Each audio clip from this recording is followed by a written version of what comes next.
That happened the other day.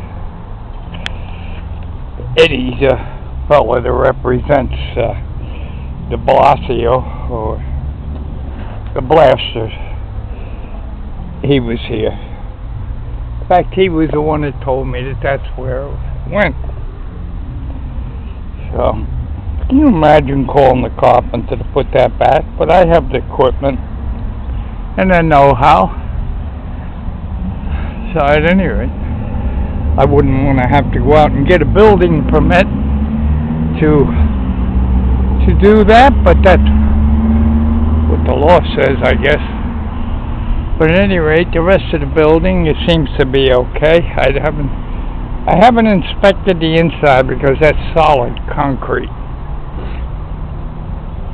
And no, I can't blame that on the blasting company. It's a little, that wheel's older than I am.